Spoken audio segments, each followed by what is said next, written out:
पहले थोड़ा पोलर और रेक्टेंगुलर रिप्रेजेंटेशन को देखेंगे। हम अभी तक जितने सर्किट हम लोग को सॉल्व किए सब में मैंने डीसी सोर्स रखा है, लेकिन जैसे कि हम जो भी थ्योरम अभी पढ़े हैं, जैसे थेवेनिन थ्योरम, नॉर्टन थ्योरम, वो एसी सर्किट में भी एप्लीकेबल है। एसी सर्किट में अगर मान लीजिए कि आपका एसी सोर्स लगा रखा है,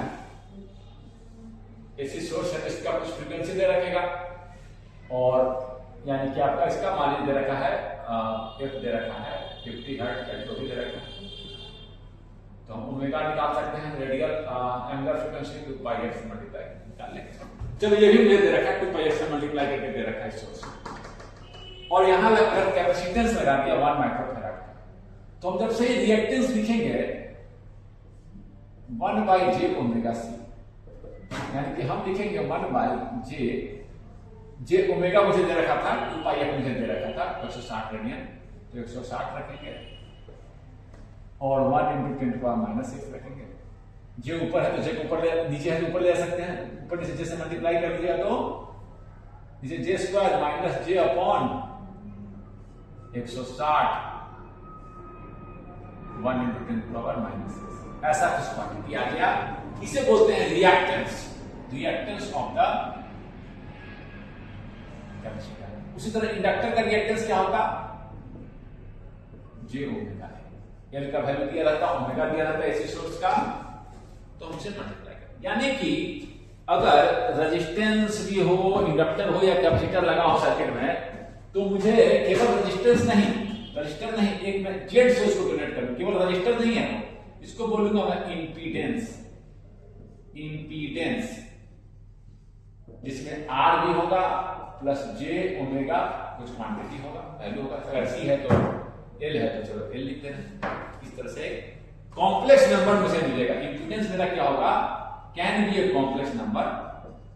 अगर ये एल 0 है तो केवल रजिस्टर रहेगा, केवल रियल नंबर रहेगा, मतलब it can be a complex, it is a complex number ही लिख दे रहा हूं। हो सकता है कि इमेजिनरी पार्ट ये नहीं दिया है तो कहेंगे कि इमेजिनरी पार्ट 0 है तो रियल पार्ट केवल रजिस्टर है, तो मेरा कुछ इस तरह से क्वांटिटी आएगा, मान लीजिए 3 + 4j, इस तरह से मेरा कॉम्प्लेक्स नंबर इंपीडेंस जो है कुछ भी आ सकता है, 3 - 2j, इस तरह से आपको दिया है। नहीं दिया है, अगर सीधे सीधे कैपेसिटेंस दिया है तो हम मल्टीप्लाई करके निकाल लेंगे कि क्या होगा, SC 1/j omega C. Direct C नहीं लिख दीजिएगा, मतलब रिएक्टेंस में कन्वर्ट करने के बाद ही आपको लिखना है। जब हम ऐसे लिख दिए तो मेरा क्या आ गया, मेरा इंपीडेंस एक इमेजिनरी नंबर है। अब इमेजिनरी नंबर को हम दो तरीके से रिप्रेजेंट कर सकते हैं, पोलर और रेक्टेंगुलर, पोलर एंड रेक्टेंगुलर। इसको लिख लीजिए, जो हमारा इंपीडेंस आएगा वो एक कॉम्प्लेक्स नंबर बन जाएगा। लिख लिए इसको।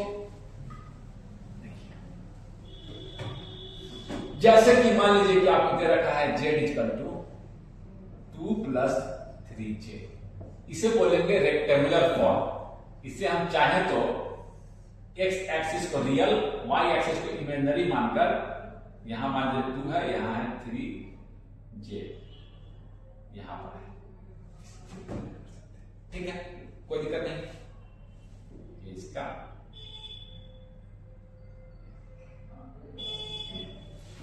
ठीक है ना। अब चाहे तो आप इसको, ये तो हो गया रेक्टेंगुलर फॉर्म। रेक्टेंगुलर फॉर्म में ऐड और सब्ट्रैक्ट करना आसान होता है। मान लीजिए किसी में, मान लीजिए कि कुछ अभी दिखाता हूं, ऐड करना क्यों आसान है, 4 + 3j, एक और इंपीडेंस आ गया, 4 + 6j, रियल पार्ट को जोड़ देंगे, 4 × 6 + 6 = 3 9, आसानी से लिखेंगे। जोड़ना और घटाना रेक्टेंगुलर कंपोनेंट का रेक्टेंगुलर फॉर्म में आसान होता है, तो देख सकते हैं आप। रियल पार्ट को रियल पार्ट से जोड़ेंगे, इमेजिनरी पार्ट को, ये समझाने के लिए लिखा है। ये केवल लिखा है सब्ट्रैक्शन एंड, यहां पर लिख दीजिए सब्ट्रैक्शन, ये केवल एग्जांपल है, and addition is easy in rectangular form. आपका जो कैलकुलेटर है, मेरे पास तो कैलकुलेटर नहीं है, जो साइंटिफिक कैलकुलेटर आप यूज करते हैं, मैं मोबाइल में इंस्टॉल कर दिया हूं एक ऐप यहां से, ठीक है ना, ठीक है। इसमें मैं दिखाऊंगा कैसे कन्वर्सन इससे भी कर सकते हैं, और फिजिकल मीनिंग समझाऊंगा भी कन्वर्सन आप चाहें तो आप कैलकुलेटर में भी आपको दे रखा है ऑप्शन, आप आसानी से कर सकते हैं। इनफैक्ट कैलकुलेटर में आपका कॉम्प्लेक्स मोड भी दिया है। मैं तो सॉफ्टवेयर के कॉम्प्लेक्स मोड में मैं चला जाऊंगा, सारा ये कॉम्प्लेक्स कैलकुलेशन भी मैं कर पाऊंगा। ये तो मैं ऐप इंस्टॉल कर रखा हूं मोबाइल में ही आता, वो मैं लेके आऊंगा, कोशिश करूंगा लेकर वो वाला मैं आपके पास जो कैलकुलेटर होता है साइंटिफिक वो मैं लेकर आऊंगा, उसमें भी समझाऊंगा। ये देखिए इस तरह से मैंने रिप्रेजेंट कर दिया। अब मैं इसको चाहूं तो देखिए ये एक्स पार्ट है, एक्स एक्सिस का, ये वाई एक्सिस का। एक्स और वाई एक्सिस को हम ऐसे में दिखा सकते हैं। ये डिस्टेंस क्या है जी, ये डिस्टेंस क्या है, ये आर क्या होगा, यहां ट्रायंगल बन रहा है, आर क्या होगा, यहां से देखिए जस्ट लाइक अ वेक्टर। ये वेक्टर नहीं है आपका करेंट वेक्टर नहीं है, बट इस तरह से रिप्रेजेंटेशन करके हम वेक्टर के एडिशन और वेक्टर के रूल को लगा सकते हैं। देखिए दो कंपोनेंट हो गया, रियल कंपोनेंट है, इमेजिनरी कंपोनेंट। ये डिस्टेंस क्या होगा, ये डिस्टेंस क्या होगा, इस पॉइंट को हम इस डिस्टेंस से दिखाना चाहिए, आर कितना होगा, एक्स एक्सिस का स्क्वायर प्लस वाई वाला स्क्वायर, यानी कि मेरा क्या है, रियल पार्ट का स्क्वायर प्लस इमेजिनरी पार्ट का स्क्वायर। ये ना होगा, कितना आएगा, इस एग्जांपल में 2 का स्क्वायर प्लस 3 ये होगा। रियल पार्ट का स्क्वायर कर दिया और इमेजिनरी पार्ट का स्क्वायर कर दिया, इसका मैग्नीट्यूड निकाल दिया। वेक्टर के सेंस में कहेंगे इसका मैग्नीट्यूड, ये दो कंपोनेंट है, इसके दो कंपोनेंट है और ये मैग्नीट्यूड। इसको चाहे हम किसको रिप्रेजेंट कर रहे हैं, अभी आपका 2 + 3j को अगर मुझे कन्वर्ट करना है पोलर में, तो सबसे पहले इसको कैसे रिप्रेजेंट करते हैं, आर लिखे, मैग्नीट्यूड और एंगल, मैग्नीट्यूड और ये एंगल, मैग्नीट्यूड एंड एंगल में इसको हम रिप्रेजेंट करते हैं। तो आर क्या हो गया मेरा, magnitude, magnitude this square plus this square, just like a triangle बन रहा है, वेक्टर से भी समझ सकते हैं, दिस कंपोनेंट का स्क्वायर प्लस दिस कंपोनेंट का स्क्वायर रूट, या ये कर्व हाइपोटेनस का दिस स्क्वायर प्लस ऐसे पाइथागोरस। आर निकाल लिया मैं, मेरा कितना आया, 2 स्क्वायर प्लस 3 स्क्वायर। मेरे एग्जांपल में ये मेरा आर मैंने निकाला। अब थीटा निकालना है, जैसे वहां निकालते तो theta equal to p by tan theta निकाल ली, tan theta equal to p by b, theta equal to क्या हो जाएगा, tan इनवर्स ऑफ कौन सा थीटा जो ये वैल्यू दे दे, p बाय p मेरा क्या है, imaginary part upon real part, theta. हम कॉम्प्लेक्स नंबर में रिप्रेजेंट करते हैं। अभी मैं समझ गए बात को, अभी मैं इस कैलकुलेटर से आपने थोड़ा दूसरा फंक्शन होगा, मेरा ये मोबाइल में ऐप इंस्टॉल कर रखा हूं, डायरेक्ट में कर रहा हूं। देखिए इसमें दे रखा है, शिफ्ट करके मैं इसको कन्वर्ट करना है पोलर में, तो पोलर लिख दिया, एक्स और वाई पूछा है, एक्स कंपोनेंट और वाई कंपोनेंट। एक्स कंपोनेंट मेरा 2 था, वाई कंपोनेंट मेरा 3 है, लिख दिया, ये लिख दिया 3.605, ये मुझे दिया 3.605 at an angle of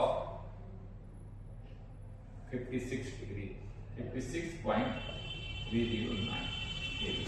ये मैग्नीट्यूड ऐसे निकाल के निकाल के लीजिए, ऐसे कैलकुलेटर है, 2 का स्क्वायर 4 और 3 का square 9, root under 13, square root of 13 क्या होता है, square root of 13 square root 3.60 tan inverse imaginary part कर देते हैं, यानी कि tan इनवर्स मेरे एग्जांपल में इमेजिनरी पार्ट कितना है, 3 और 2, 3/2, कौन सा थीटा हो जिसका वैल्यू 3/2 है, ये मैं लिख रहा हूं। अगर 1/1 लगा तब भी थीटा कितना आता, ये भी 1, ये भी 1, theta equal to tan inverse of 1/1, कितने को कौन सा होता है, थीटा क्या होगा, 1/1, tan थीटा 1/1 है, क्या आएगा 45 डिग्री। डिग्री में भी लिख सकते हैं, ध्यान दीजिएगा मैं डिग्री मोड में हूं, कभी कैलकुलेटर रेडियन मोड में भी किया था, चाहूं तो इसका मोड चेंज कर सकता हूं। तो अगर डिग्री को आप जानते ना है, 180 degree equal to pi radian, तो 1 डिग्री इक्वल टू पाई/1, जितना करना है उससे मल्टीप्लाई करना है, 45 को रेडियन में कन्वर्ट करना है, 45 डिग्री में कितना रेडियन, 45 पाई जिस फॉर्म में आपको लिखना है। कोई दिक्कत नहीं, समझ गए बात को, कन्वर्ट कर दीजिएगा। फायदा मैं बताने जा रहा हूं, फायदा मैं बताने जा रहा हूं, लेकिन इससे पहले एक चीज और कर ले, एक और चीज कर ले। ये तो इसमें था, अगर ऐसे दिया होता तब भी z इक्वल टू -2 + 3 ऐसे होता, यानी कि x निगेटिव है इधर और ये ट्रायंगल यहां बन रहा है, ये ट्रायंगल ये हो गया x निगेटिव 2 डिस्टेंस, ये 3 डिस्टेंस, ठीक है ना। तो हम मैं क्या करता हूं, कैलकुलेटर तो आसानी से आपको दे देगा। मैं क्या करता हूं, ये थीटा और ये थीटा बराबर होगा, थीटा तो बराबर ही होगा ना, जो यहां पर कहीं भी ट्रायंगल बना है सेम साइज का या इधर बना, इसी चीज को ऐसे पलट रहा है, इसी चीज को क्या किया, पलट दिया, थोड़ा थीटा चेंज कर देगा। तो पहले ही थीटा मैं निकाल लेता हूं, ये थीटा निकाल लिया, ये थीटा कितना आया है, मैं tan इनवर्स कर दिया। मैं क्या करता हूं, tan इनवर्स 3/2 किया और आगे मेरा 56.309, ये कौन सा थीटा आया, ये वाला, ये थीटा बराबर है ये। लेकिन लिखना कहां से, माइनस का मतलब कि मुझे इस यहां से ना लिखना है, यहां से लिखना है। तो कैसे लिखेंगे, जो मेरा थीटा होगा, एक्चुअली यहां पे जो थीटा लिखेंगे इसको बोलते हैं theta double dash, theta double dash. तो थीटा मेरा होगा इसमें अब वो होगा ये वाला एंगल लिखना है, यहां से यहां तक, ये हो गया मेरा 56 डिग्री, यहां से कितना होगा 180 - 30, यहां से लिखना है आपको, इस एक्सिस से कितना, मैं यहां से निकाल लेता हूं और फिर देख के हम एडजस्ट कर लेते हैं। 180 - 56.309 ये होगा, ये नहीं लिख देंगे, समझ गए। जैसे -2 के इस क्वाड्रेंट में मैं क्या करता हूं, ठीक है, पॉजिटिव रख के निकाल लेता हूं, फिर यहां से एडजस्ट कर लेता हूं, समझ गए बात को। 180 - 56.309, 180 - 56.309 ये आया आपका, ये रखेंगे थीटा 123.69। अगर मैं कैलकुलेटर से निकालता भी, देखिए कैलकुलेटर से निकाल रहा हूं, सीधे सीधे क्या कर दिया, पोलर में कन्वर्ट करना है, पोलर में कन्वर्ट करना है, शिफ्ट पोलर, आपका -2 है x पे, इसी को कर दिया मैं -2 और उसको सेम रखा 3, ये देखिए 3.605, देखिएगा दिख सकता है तो, और एंगल है 123. कैलकुलेटर से निकाला तो भी आया, मैग्नीट्यूड तो सेम ही रहेगा, ये मैग्नीट्यूड थोड़ा चेंज किया, निकालेंगे तो मैग्नीट्यूड में क्या होता है 2 स्क्वायर + 3 स्क्वायर, 2 स्क्वायर स्क्वायर नहीं करना है, तो -+ से क्या मतलब है मैग्नीट्यूड में, ये होगा। मैग्नीट्यूड में कोई दिक्कत नहीं है, एंगल में देखिए कैलकुलेटर से निकालो तो आपका आया 3.6 एट एन एंगल 123.6। ऐसे भी निकाले हम, डायरेक्ट कैलसी का यूज करके तो कोई दिक्कत ही नहीं है, लेकिन हम क्या करता हूं, मैं क्या करता हूं, पहले ऐसे निकाल लेता हूं, अच्छा ये थीटा है ना, फिर यहां से एडजस्ट कर लेता हूं, नेगेटिव है तो कोई दिक्कत नहीं, देखिए कैलकुलेटर में भी सिंपल है। अब हम आगे बढ़ते हैं। हाँ, एक चीज अब मैं, जैसे हम लोगों ने देखा कि रेक्टेंगुलर फॉर्म में जोड़ना और घटाना आसान है, पोलर फॉर्म में डिवाइड करना और ऐड करना और मल्टीप्लाई करना आसान है। अगर ऐसे दे दिया पोलर फॉर्म में तो डिवाइड करना है 2 को, तो हम क्या करेंगे, ऐसे मैग्नीट्यूड को डिवाइड कर देंगे 2, और डिवाइड में एंगल क्या होता है, माइनस में चला जाता है, सब्ट्रैक्ट कर देंगे 2/30। अगर मल्टीप्लाई करना है 4 at angle 60 into 2 at angle 30 multiply करना है, 4 तो मैग्नीट्यूड मल्टीप्लाई करेंगे, एंगल को जोड़ देंगे 8 एट एंगल, तो मल्टीप्लाई करना और मल्टीप्लाई करना पोलर बना सकते। एक और चीज मैं यहां बता दूं कि पोलर को रेक्टेंगल में कन्वर्ट करना, रेक्टेंगल को तो पोलर में कन्वर्ट कर लिए, कैसे किए थे, जो दे रखा था x + ij, तो कैसे कन्वर्ट किए थे, पहले मैग्नीट्यूड और थीटा, वेक्टर की तरह r क्या हो गया, x² प्लस ये y है, y², थीटा क्या हो गया, tan inverse imaginary part upon real part, कोई दिक्कत नहीं। अब कहा दिया देखिए, और इसको मैं यहां रिप्रेजेंट करता हूं, ये है मेरा r, इसी को मैं r बोल रहा हूं, ये है थीटा, ये है मेरा x के डिस्टेंस, ये है मेरा y। अब कहा अगर कि r थीटा को कन्वर्ट करो रेक्टेंगल में, तो जैसे करते थे वहां हम वेक्टर में r cos थीटा ये r sin थीटा, ये x हो जाएगा आपका r cos थीटा, y हो जाएगा आपका r sin थीटा। पता है ना cos थीटा क्या होता है? b by h। cos theta क्या होगा? b by h, तो x by r, x क्या हो जाएगा? r cos theta. इसी तरह sin थीटा क्या होता है? p by h, p है y, y by r, y क्या हो जाएगा? r sin theta. कोई दिक्कत? इस तरह से हम लोग इससे कंपोनेंट निकालते हैं, वैसे निकाल लेंगे, कोई दिक्कत नहीं है। मान लीजिए कि दे दिया ये है 2 और एंगल है 60 डिग्री, तो इसको रेक्टेंगुलर में कन्वर्ट करो। ये रियल एक्सिस, ये है इमेजिनरी एक्सिस। रियल पार्ट कितना आ जाएगा? एक्स एक्सिस वाला पार्ट 2 cos 60, y एक्सिस वाला पार्ट 2 sin 60। कोई दिक्कत? 2 cos 60, cos 60 कितना होता है जी? 1/2। sin 60 कितना होता है? √3/2। हम लिख देंगे तो कैसे लिखेंगे? 1 प्लस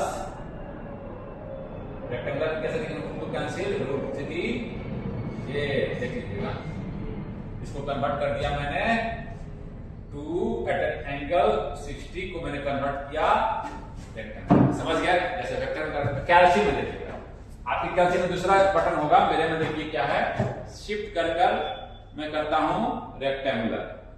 रेक्टेंगुलर में कन्वर्ट करना है, आर और थीटा बता रहा, आर और टी। तो आर है मेरा 2 और थीटा है मेरा 60।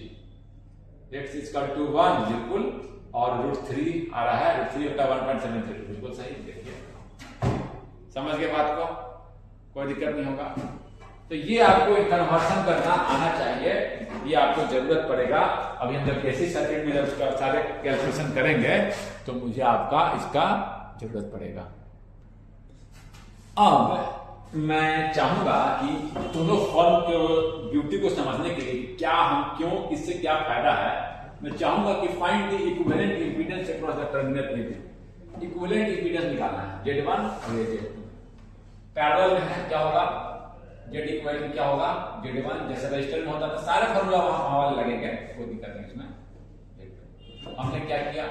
2 + 3J, हाँ, तो मैंने लिखा Z1, फिर मैंने लिखा Z2 1 + 2J, और आपने लिखा Z1 2 + 3J + Z2 1 + 2J। अब आपने लिखा, देखिए जोड़ना, नीचे में जोड़ रहा हूं, डिनोमिनेटर को बिल्कुल आसान है, real part plus real part, imaginary part plus imaginary part. ऊपर में देखिए गुना करना थोड़ा सा टीडियस हुआ ना, तो यहां ध्यान देते हैं। यही मैं कहना चाह रहा था, दोनों फॉर्म से मैं निकालूंगा, इसको पोलर फॉर्म से सॉल्व करूंगा ताकि आप समझ सके कि दोनों में क्या आपको क्या करने हैं, क्या अंतर है। 2 3J, 2 दूनी का 4J और 3 दूनी का 6J² -1। कितना आ गया जी? 6 में से 2 गया -4, 7J + 3 + 5। ये आया Z इक्विवेलेंट। अब इसको सॉल्व कर लिखे हैं। अब देखिए नीचे में आ गया है आपका कॉम्प्लेक्स नंबर डिवाइड करना है, तो कैसे पढ़े होंगे 12th में? आप क्या करते हैं, इसको हम इसी के माइनस से मल्टीप्लाई करके नीचे से डिनोमिनेटर से इमेजिनरी नंबर को हटा देते हैं, ठीक है ना। चाहे तो इसको पोलर फॉर्म से करते हैं, अभी करेंगे पोलर फॉर्म से, बिल्कुल आसानी से कर देते हैं। अभी हम इसी को इसी तरह से डिवाइड करते हैं। देखिए कैसे करेंगे, पहले हम इसी से जो पॉजिटिव है 12th में पढ़े होंगे उसी के जस्ट नेगेटिव से मल्टीप्लाई कर देंगे, तो क्या हो जाएगा? डिनोमिनेटर से इमेजिनरी नंबर हट जाएगा, ठीक है ना। -4 + 7J ऊपर नीचे मल्टीप्लाई कर दिए, तो क्या आ गया? A² - B² 9, -5 25, A + B - B और J² -1, तो प्लस हो जाएगा +25 और ये -12 + 7 × 21J + 20J और 5 × 7 = 35 माइनस में, और J² हो जाएगा और माइनस प्लस।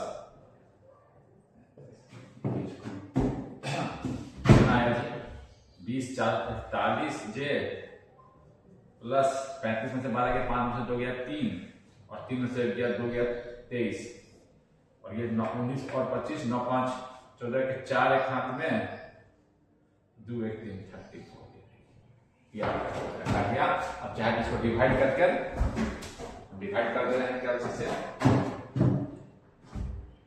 34 भागा में है ऐसा है 34 23 प्लस 41 चलिए ना गया डिवाइड कर दीजिए 23 भागा 34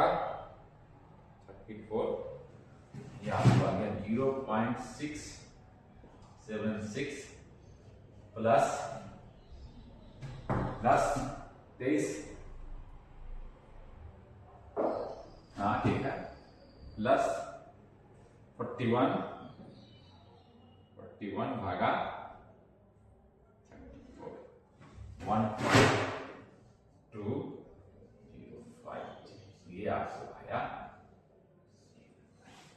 चाहे तो इसे कॉम्प्लेक्स में कन्वर्ट कर सकते हैं करेंगे इसको कॉम्प्लेक्स में कन्वर्ट करते हैं देखना चाहते हैं आपको दोनों ही तरह से दिखाना चाहते हैं। ये देखिए ये आपने ऐसे सॉल्व कर दिया। और मैं आपको बताता हूं कि कैलकुलेटर पर आप मेरा तो ये मोबाइल से ही मैं यूज कर रहा हूं ऐप में आप जाइएगा मोड में कॉम्प्लेक्स नंबर के मोड और सीधे सीधे कर दीजिएगा। मान लीजिए कि मुझे डिवाइड करना है या सीधे सीधे पूरा का पूरा मैं ऐसे लिख के सीधे सीधे सॉल्व कर सकता था। देखिए इसको सॉल्व करना था ना पूरे को मैं ऐसे करके लाया सीधे सीधे मैं क्या करता इस पूरे को यहीं से सॉल्व कर दूं यहीं से सीधे सॉल्व कर देता हूं 2 इसी को सॉल्व करता हूं पूरे को एक बार में दे देते 2 प्लस 3i ब्रैकेट क्लोज फिर इंटू करना है मुझे 1 प्लस 2 है 1 प्लस 2 शिफ्ट i गुना किया तो मेरा आया ये ऊपर में आ गया इसको मल्टीप्लाई किया तो आया। देखिए मैं कैलकुलेटर से करता हूं यहां पर ये आ गया -4 प्लस 7i इनसे जोड़ा तो कितना आया था चलो जोड़ करते हैं इनसे दिए थे 3 प्लस 5 यही ना आया था i लिखे या j लिखे वो भी ठीक है मैं j लिख रहा हूं ये j ठीक है। अब सीधे सीधे क्या करना है मुझे आपको डिवाइड कर देना है तो सीधे सीधे क्या कर रहा हूं n सीधे सीधे क्या कर रहा हूं माइनस डिवाइड करना है ना ब्रैकेट बंद कर देता हूं -4 प्लस 7i भागा ब्रैकेट क्लोज 3 प्लस 5 शिफ्ट ये देखिए आगे सीधे मैंने क्या किया इसको गुना कर दिया कैलकुलेटर से और इससे डिवाइड कर दिया ठीक है ना तो सीधे आपका आ गया 0.6 ये j है ध्यान दीजिएगा 76 प्लस 1.25 j दो पार्ट में लिखा हुआ है ये इमेजिनरी और ये तो मैंने कैलकुलेटर से सीधे निकाल दिया कोई दिक्कत सॉल्व भी किया कैलसी था तो कॉम्प्लेक्स मोड में गया और सीधे सीधे सॉल्व कर दिया ये सारे स्टेप्स नहीं दिया ठीक है कोई दिक्कत नहीं। अगर कोई लड़का अब कोई कहे आंसर को पोलर फॉर्म में लिखना है इसको कन्वर्ट कर सकते हैं पोलर फॉर्म में कन्वर्ट करके लिखिए कमेंट में पोलर फॉर्म में कितना आता है कमेंट करके लिखिए कैसे लिखेंगे जी कैलकुलेटर से भी पोलर फॉर्म में कन्वर्ट कर सकते हैं। पोलर फॉर्म क्या है r लिखना है real part square plus square root of real part का स्क्वायर प्लस इमेजिनरी पार्ट का स्क्वायर ये करना है करिए। और थीटा लिखना है tan इनवर्स फर्स्ट क्वाड्रेंट में ही है imaginary part upon real part कितना निकालना है यही मेरा पोलर फॉर्म डायरेक्ट कैलकुलेशन से कर दे रहे हैं हम पोलर फॉर्म में कन्वर्ट कर रहे हैं डायरेक्ट कैलकुलेशन से रिजल्ट को शिफ्ट पोलर मेरा तो आप में थोड़ा हो सकता है चेंज हो मेरा तो मोबाइल में जो ऐप के माध्यम से कर रहा हूं आप साइंटिफिक कैलकुलेटर यूज करते होंगे एग्जाम में साइंटिफिक कैलकुलेटर ही अलाउ है। पोलर 0.6 यूनिवर्सिटी के एग्जाम में 76 y है मेरा 1.205 यूनिवर्सिटी के एग्जाम में आप तो कितना पोलर फॉर्म आया पहले रिकॉर्ड हो रहा है हाँ बहुत बढ़िया। पोलर फॉर्म कितना आया आपका देख लीजिएगा 1.38 at an angle of 60.70 degree में, समझे? इसको मैंने पोलर फॉर्म में कन्वर्ट कर दिया, ठीक है।